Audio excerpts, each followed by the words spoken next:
कहा कि अगर माला भगवान के कहने पर ली गई थी तो वो अभी वापस क्यों नहीं आई। मुगु ने घबराई हुई आवाज में कहा, मुझसे कहा गया था कि वो माला उस माँ को दे आओ ताकि उसका बच्चा बच सके। भीड़ में से किसी ने कटाक्ष करते हुए कहा कि अब बच्चे भगवान के नाम पर चोरी भी करने लगे हैं। दूसरे आदमी ने कहा कि ऐसे बहाने हर चोर बनाता है। मुगु ने रोते हुए कहा कि वो झूठ नहीं बोल रहा है और उसने कुछ भी अपने लिए नहीं रखा।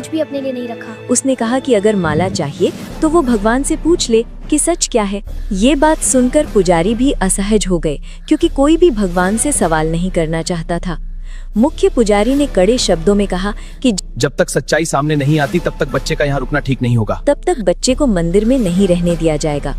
मुगु को जैसे ही ये बात समझ आई, उसका चेहरा सफेद पड़ गया।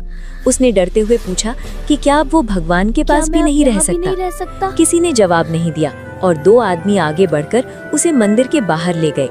मुगु बार बार पीछे मुड़कर भगवान की मूर्ति की तरफ देख रहा था, जैसे किसी जवाब का इंतजार कर रहा हो। मंदिर के बाहर उसे पत्थर की सीढ़ियों पर बैठा दिया गया और कहा गया कि यहाँ से कहीं मत जाना। धूप तेज थी और मुगु को प्यास लग रही थी, लेकिन किसी ने पानी तक नहीं दिया। अंदर मंदिर में पूजा फिर से शुरू हो गई और लोग भगवान से सुख शांति की प्रार्थना करने लगे। बाहर एक बच्चा चुपचाप बैठा था, जिसे समझ नहीं आ रहा था कि उसने गलत क्या किया। मुगु ने खुद से कहा, अगर भगवान ने कहा था तो फिर सजा मुझे क्यों मिल रही है? उसकी आंखों से आंसू गिरने लगे और वो पहली बार भगवान से बिना बोले सवाल कर रहा था।